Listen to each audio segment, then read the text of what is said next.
What's going on, everybody? Welcome back to the channel. And today we are the coach of the year. Look at that. Look at that trophy. Beautiful. It's so beautiful. Your Heisman Trophy winner is Matt Leinart. Matt Leinart would have been his second in as many seasons, followed by Adrian Peterson, Leon Washington. Then he got Noel, and then he got Cooper from Toledo. As you can see on your screen right there, no bowl game for us. We went 11-1.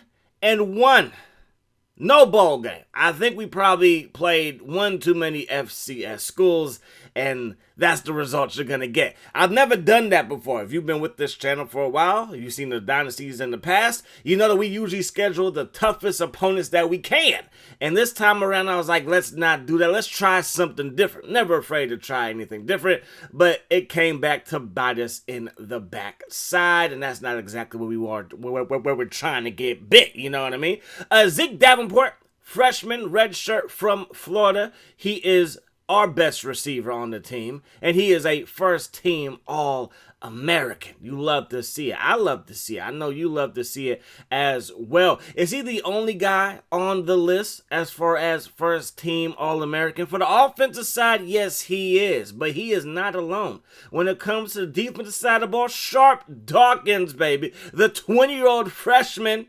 Okay, he's going to be in school till he's like 24, 25 years old at middle linebacker. He is an absolute speed demon out there. Undersized, but he's an absolute hitter. And when we get his weight up, he's going to be an absolute monster. You feel me, all right? When it comes to second-team All-American, Jonathan Cade, how they going to stop this 5'6", 171-pound quarterback from playing in a bowl game? By just not allowing us to do so. It is what it is. Gonna let it go. All I do know is that we have three guys that are All-Americans, and all three of those guys are freshmen.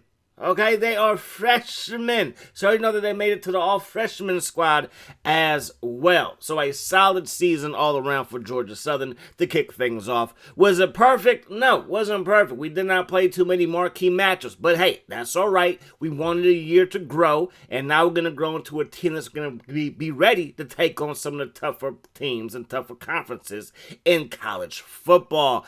James Cox over 1,400 yards, averaging 11.8 yards per carry. Absolutely ridiculous. He's going to be leaving because he's a senior. He spent 3 years at Ole Miss, came to us, and now he's leaving college for good. Now, maybe he could do like Bo Nix and play for like 1,000 years, but no. Not going to happen here. When it comes to our defense, Sharp Dawkins, 71 tackles, 10 for loss, led the team, I believe, in both categories. Nope, it was Mr. Smith. He had 11 tackles for loss, 5 sacks for Brown and for Tyrone Smith. Kyle Peters got up in there as well. Sharp Dawkins, 6 interceptions. Mike Jones, with 5 interceptions. Those are our top interception getters. When it comes to the Sun Bowl, Washington State falls to the Ohio State.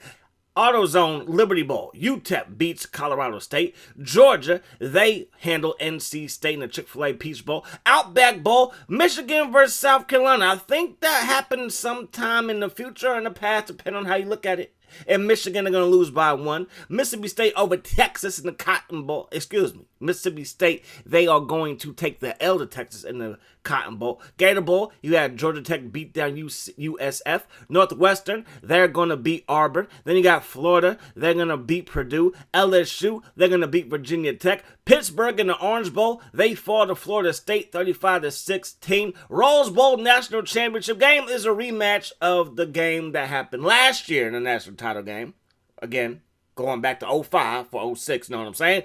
USC gets to win yet again versus Adrian Peterson in the Oklahoma Sooners, all right? Here goes our budget. We finished in the top 25. Number 22 to end the season, the final polls. Yes. Bowl game, no. Here's our budget. 35% to recruiting, 34% for training, 31% for discipline. Will Hill, he could be the heir to the throne, but he wants to transfer to the Florida Atlantic. Are you for real? You really want to leave us? And you know my rule. I do not try to talk anybody out of transferring or going pro. If that's what you want to do, best. I wish nothing but the best for you. So if you want to go, you can go.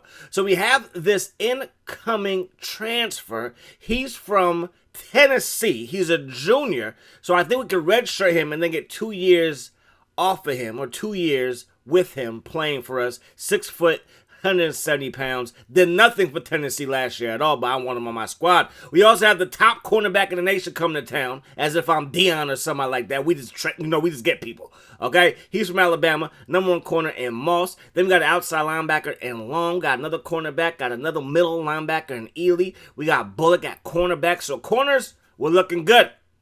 We're looking mighty, mighty good, all right? Mike Woods, fullback, 3-star recruit. And then the rest of the guys are 2-star recruits. Did not go crazy in recruiting or anything like that. We did not have a lot of people that want to come play for us because, again, we did not play on TV that much. And that played a role because we did not play against top schools. So that, again, kind of hurt us in the long run. Foster, he is the best punter in college football. And he's actually the best player in high school football, top recruit in college football, punter, going to USC. And their starting punter was first-team All-American. And I believe when I did through the years way back in the day that the punter was actually the best player in NCAA 05. Yeah. So, yeah, there you go, All-American. DM Matt Washington from Oklahoma did not qualify. He might have to go junior college, and then we might see him pop back up. That will be something to keep our eyes on. USC, top recruiting class, followed by Washington. Look at the Pac-12, baby. The Pac-10.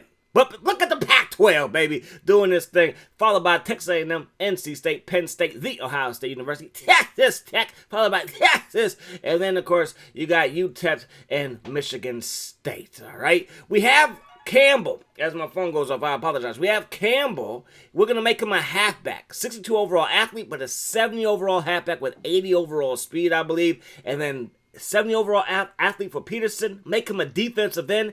80 overall freshman coming to town. I love it. Be a beast off of that edge. You smell me? So here are our top guys. Campbell, there you see it. 70 overall, 85 overall speed. He's probably going to be our number 1 running back because he is the impact player at running back. So, again, we might not have the greatest depth on the team as of right now, but I do think that we're going to be A-okay. Davenport up to 87 overall. Still got that 99 overall speed. Looking good. I'm loving it. Y'all should be loving it too. Naismith, he's coming for his redshirt junior season. 88 overall with 88 overall speed. Walker, he's going to be our second string tight end. He's a receiver, but 88 overall speed, so I like that. Will we go 2 tight end? Probably not because, again, he's a receiver playing tight end. So I don't want him out there blocking like that. O-line needs some help. Not going to hold you. O-line could definitely use some help, and that scares me when we face tougher opponents because usually D-line is going to be beasting and feasting versus an O-line like ours. So hopefully we will be A-okay, but you never know. Peterson, again, 80 overall with 80 overall speed. Bush going to have to take a step back. He was our starter. Now he might have to be a backup because we're trying to upgrade at every single position, every single year. At times, I will let seniority rule the day. Other times, I will let talent rule the day. And sometimes it might just be split down the middle where some guys will get some playing time in this formation. Other guys will get playing time in that formation. So Thomas Clifford, 56 overall. I had no idea. We might have to play Ely as our starting right outside linebacker because, again, it's different competition. We're going to need some guys that can ball out there for us to be our main guys. Michael Peters, again, I said they were twins. They're not. They're just brothers, 2 years apart. Obviously, as you can see right there. Kyle Peters and Michael Peters, both standout safeties. Kicker, Jones, and punter, Welcher. Not the greatest, but hey, it's kickers and punters. First game of the season, we got Nebraska. Then we're on the road versus Virginia. Then we got Arizona, Stanford at home. Back on the road to take on Connecticut, Ole Miss. Then Notre Dame, USF, Tulane. Then Pittsburgh and Temple for the rematch. Louisiana Tech to end the season. Here go our top recruits. I might have made a mistake by not going after any offensive linemen, but I was like, I want to, make sure that we have the positions that I think are most important for our success right now. I'm not saying O-line's not, but I think if we can replace the guys that are going to be leaving soon with some top-tier talent, we're going to be just A-okay. USC is ranked number 1, followed by Florida, then Florida State. Texas is number 4, followed by Oklahoma, LSU, Virginia Tech, Miami, Georgia Tech, Ohio State. Number 10, number 11 is Washington, followed by Michigan, Penn State, Georgia, Tennessee, Texas A&M, UTEP, Texas Tech. At number 18, Maryland. At 19, Auburn. At 20, followed by UCLA, Purdue, NC State, Toledo, and Virginia. And we're ranked number 51 to start the season. C+ overall, C offense, C+ defense. We're going to need our best out there to win these games. We're going to have to get Zeke Davenport more involved early and often. He's an absolute speed demon out there. We got to get him the football. And we need a big year from Jonathan Cade. He is second right now behind Adrian Peterson. And not only is Adrian Peterson back, but you also got Reggie Bush back for his senior season. That's going to do it. Hope you guys enjoyed the video. Hope the rest of the day is the best today. Peace, love. Hot sauce.